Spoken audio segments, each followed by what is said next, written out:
ہندوستان کے ساتھ جو ان کا جنگ چڑھا تھا، تو اس میں بہت شکست دیا انڈیا کو، اور یہ بھی ایک اچھا اقدام تھا پاکستان کا۔ اور جو ان کی خود مختاری ہے اور سلامتی ہے، ان پہ پاکستان کا کوئی کمپرومائز نہیں، اور بھرپور جواب دیتے ہیں۔ پاکستان کی جو عوام ہیں وہ جو ہے نا مہنگائی کی وجہ سے یا دوسرے جو ایشوز ہیں بدامنی کی وجہ سے پریشان ہیں، لیکن جب پاکستان کی سلامیتی کی بات آتی ہے تو وہاں پہ جو ہے نا اکٹھے ہوتے ہیں اور ایک دوسرے کے ساتھ جو ہے نا شانہ بشانہ کھڑے ہوتے ہیں، اپنے فوج کے ساتھ، اپنے اداروں کے ساتھ، اور ہر قسم تعاون کے لیے تیار ہوتے ہیں، اور ہندوستان کو شکست دینے کے لیے ہر نوجوان کا جو جذبہ ہوتا ہے وہ قابل دید ہے۔ ہندوستان جو دھمکیاں دے رہے ہیں اس میں کوئی حقیقت ہو، کیونکہ ہندوستانی بھی خوب جانتے ہیں کہ پاکستان ایک طاقت ہے اور ان کے ساتھ ٹکر لینا کوئی آسان بات نہیں۔ اس میں کوئی شک نہیں ہے کہ فیلڈ مارشل عاصم منیر اور موجودہ جو سیٹ اپ ہے حکومت پاکستان میں، وہ عالمی سطح پر مقبول ہوئے ہیں، اور خصوصی طور پر یہ ایران اور امریکہ کی مابین جو ثالثی کے کردار ادا کر رہے ہیں، اس کی وجہ سے پاکستان کی ریٹنگ اور بھی بڑھ گئی ہے۔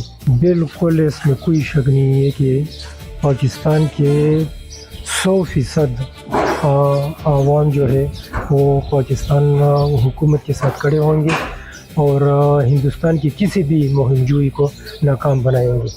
نہیں جی، پاکستان تو ہمارا اپنا ملک ہے، جس کے ساتھ بھی جنگ ہو رہا ہے ہاں تو ہمارا تن من دن سب پاکستان پر قربان ہے، لیکن ہم جنگ کے حق میں نہیں ہے کہ جنگ ہو۔ خدا نخواستہ اگر پاکستان پر کوئی بھی جنگ مسرت کرے گا تو ہم پاکستانی ہیں، اور یہ تو لازمی بات ہے کہ پاکستان پر ہم اپنا سر بھی نچھاور کریں گے۔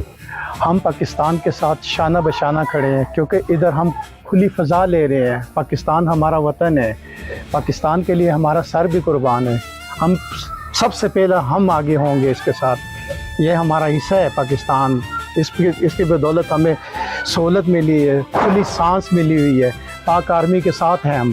اس میں تو کوئی شک نہیں ہے کہ عاصم منیر نے جو کردار ادا کیا ہے پوری دنیا اس کو خراج تحسین پیش کرتا ہے۔ یہ صرف اس وجہ سے نہیں کہ انہوں نے اس عالمی جنگ کو رکوا لیا، بلکہ اس وجہ سے ساری دنیا کو یہ بات سمجھ میں آ گئی ہے کہ پاکستان ایک امن پسند ملک ہے۔ پاکستان کا آرمی امن کے لیے ہمیشہ کردار ادا کر رہا ہے، اور جو کردار اقوام متحدہ کو ادا کرنا چاہیے تھا وہ کردار خصوصاً پاکستان اور اس کے ساتھ ساتھ عاصم منیر نے وہ کردار ادا کیا، اور پوری دنیا کو ایک عظیم جنگ سے بچا لیا، جس کی جتنی بھی تعریف کی جائے کم ہے۔ I'm standing here near a village close to the line of control, where people still live with the memories of what they went through. This is the house which was destroyed last year during heavy shelling carried out by Indian forces. Even today, the people living here have not lost their spirit and continue to stand strong with the Pakistan Army. میرا نام محمد حفیظ عباسی ہے، اور یہ میرا گھر ہے جو 10 مئی 2025 کو بھارتی گولہ باری سے تباہ ہو گیا تھا، اور ہم لوگ بارڈر کے بہت قریب ہی رہتے، تو بھارتی گولہ باری سے ہمارا گھر پر تباہ ہوا ہے۔ تو ہم لوگ جو کیا نا، ہمارا حوصلہ ابھی بھی بلند ہے، اور نیکسٹ بھی اگر کوئی بھارت کو ایسا سسٹم کام کرے تو ہم لوگ تیار ہیں۔ ہم لوگ گھبرانے والے یا پریشان ہونے والوں میں سے نہیں ہیں، یہ سسٹم سے کہ ہم ڈر جائیں گے یا گھبرا جائیں گے، گھبرانے اور ڈرنے والوں میں سے ہم نہیں ہیں۔ تو آگے بھی کوئی ایسی چیز ہو تو ہم لوگ جو کیا نا اس کے لیے تیار ہیں، اور افواج پاکستان کے ساتھ سپر سپلائی دیوار کی طرح کھڑے ہیں اور کھڑے رہیں گے۔ تو یہ تقریباً اس گاؤں میں 18 گولے فائر ہوئے تھے، تو اس میں الحمدللہ کوئی جانی نقصان تو نہیں ہوا۔ 2 گھر یہاں پہ جزوی طور پہ ڈیمیج ہوئے تھے، اور ایک گھر یہاں پہ جو مکمل طور پر ڈیمیج ہوا، اور اس گھر کے 4 افراد جو ہیں وہ زخمی بھی ہوئے تھے، اور اسی طرح مال مویشی بھی ساتھ میں ہلاک ہوئے۔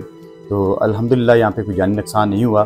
تو یہاں کے جو عوام ہیں ان کے حوصلے بلند ہیں۔ یہ جو واقعہ ہے اس کو 1 سال ہونے والا ہے، تو اس موقع پہ میں یہ سمجھتا ہوں کہ ساری قوم کو یہ دن کبھی بھولنا نہیں چاہیے، اور اس دن کو جوش و جذبے کے ساتھ سیلیبریٹ کرنا چاہیے، جب ہم نے اپنے سے کئی گنا طاقتور اپنے آپ کو کہنے والے ملک کی فوج، جو اس کا جو دفاع تھا، جس پہ اس کو بڑا فخر تھا، اس کا غرور ہم نے خاک میں ملایا۔ تو انشاءاللہ ہم پوری قوم